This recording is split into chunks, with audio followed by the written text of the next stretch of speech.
let's get right into this review for Transformers 1. I'll be honest, I was a bit skeptical at first when I saw the initial trailer because it tonally had a very PG rated demeanor to it, and I thought this film would truly cater more towards the newer kids and not for those who grew up either watching the Michael Bay films or playing the games like War for Cybertron and Fall of Cybertron. I'm happy to report that's not a problem here. Sure, it's still aimed to reboot the series and bring in a newer generation of fans into this universe, but as someone who's older and witnessed a lot of different Transformers media growing up, I still had a really good time with this one. This is definitely a golden age for new fans to grow up with this film because there's a lot of potential going forward with this narrative and the animations if a sequel is ever made. So let's talk about the casting first. We have a new roster of voice actors for many of our beloved characters, obviously the biggest being Peter Cullen to Chris Hemsworth, who's playing this new iteration of Optimus Prime. And right off the bat, I have to say everyone did a great job in their roles. We see younger versions of these characters in a narrative telling a tale before Autobots and Decepticons became a thing, and I thought everyone nailed their respective roles in bringing their characters to life. I especially loved witnessing the way Brian Tyree Henry's voice as Megatron slowly evolves throughout this film.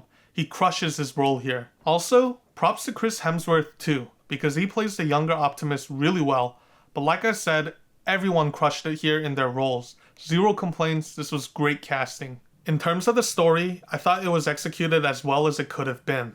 This being an entire origin story and also having a runtime of 1 hour and 51 minutes, I honestly wasn't expecting the story to go as far as it did, which I won't get into details for spoilers' sake. But yeah, the pacing was right on track and I never found myself feeling bored. It kept bouncing segment after segment, and there was so much creativity wherever the story went that just kept me further engaged throughout this journey. The story had a simple and effective premise that also had some emotionally impactful moments that did catch me off guard at times, and for a film that's catering essentially to all age groups, the story does a wonderful job to keep everyone satisfied, whether it be with the action sequences, visuals, fan service, or storytelling. My gut feeling tells me that new fans, old fans, or anyone in between will have a good time with this film. Now let's talk about the animations. I thought they were great. The overall design choices of Cybertron and the characters with the brighter color palettes worked really well here, but just to nitpick a little bit, I personally would have liked to see something more visually grittier and slightly more mature in terms of character design, but again, this is just me nitpicking and hoping to see a fully animated PG-13 Transformers film one day. Hopefully. The only real gripe I had with the animations were in regards to some hectic sequences that did get a little too choppy for my liking, but the overall experience and what they were trying to showcase still remained intact, so it's not a huge problem. I know if they ever create a sequel, the fluidity of the animations will only get better from here on out. With everything considered, my final score for Transformers 1 is 9 out of 10.